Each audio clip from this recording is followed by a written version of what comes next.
sveicu visas mākslas fóruma atklāja savu dzintaru vārdā, un mums ir liels prieks šādā brīnišķīgā dienā visiem sanākt šeit kopā un priecāties par kārtīgo Liepājas stūrīti, kas ir veltīts mākslai un kas, es domāju, tagad uz ilgāku laiku visiem asociēsies šī pilsēta vide ar šo mākslas darbu. Paldies māksliniekiem Dainim Rudenim, Erikam Caunem, protams, arī krāsu servisam un direktu krāsu veikalam par to, ka pateicoties viņu līdzdalībai vispār bija iespējams šādu mākslas darbu radīt. Es ļoti ceru, ka tiešām pilsētnieki to novērtēs un arī turpmāk mēs nākamajos gados redzēsim daudz līdzīgas un ļoti labas mākslas šeit Liepājā.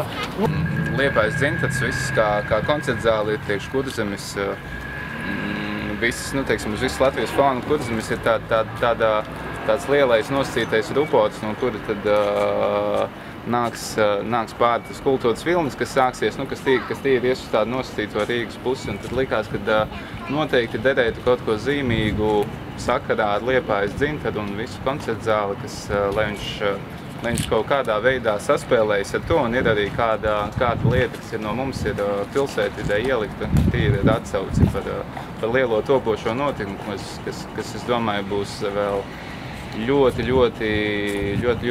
svarīgs tāds spēlētājs Latvijas kultūras dzīvē kā tādā. Tika eksponēts Dzelzceļa muzejā iekšpusē.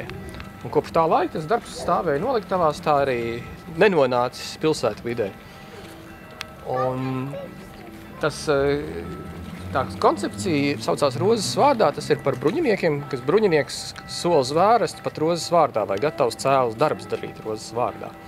Un tā bija arī šim darbam ir otra ironiska piezīme par to, kā arī policisti bieži vien ir spiesti mūsdienās būt vienā kaujas frontes pusē, kad viņi iet 16. martā trankāt vienas, tad viņi iet 9. maijā trankāt, un dažādos gadījumos viņi ir spiesti pildīt cēlus uzdevumus kaut kāda, bieži vien pat jocīga mērķa vārdā. Un tad, kad staigāju pa pilsētu, tad es atradu šo vietu, man likās ļoti interesanta vieta, jo varbūt daudz arī liepājnieki nezina, un ja jūs atradīsiet tur to plāksni, tad šajā ēkā savulaik darbojās diezgan tāda slavena Polijas vēsturē studentu grupa. Notika apvērsums un valdības gāšana. 19. gadā Latvijas valdība mirkli bija šajā ēkā aizmugures doktorātā. Un diezgan daudz dažādi interesanti lēmumi pieņemt šeit. Tāda otra ēka, kas ir svarīga ne tikai Latvijas vēsturē, bet arī Amerikas un arī Krievijas impērijas vēsturē, tā ir pretīm šī Libau Halifax kuģu kompānijas kases ēka. Un nevēl 70% Amerikas ebreji ir izceļojuši caur šo ēku. Tad mēs, kad ar Aigaru runājām, mums bija dažādas versijas, kādā virzienā iet vai kādu veidu mākslas darbu mums vajadzētu radīt šeit.